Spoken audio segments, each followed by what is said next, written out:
In this video, we'll talk about CTNT stock and key level to watch April 28, 2026.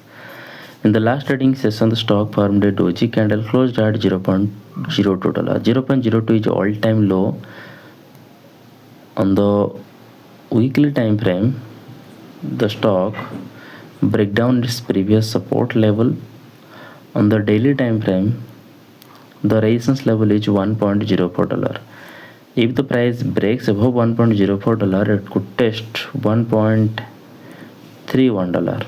That's my view on CTNT stock today.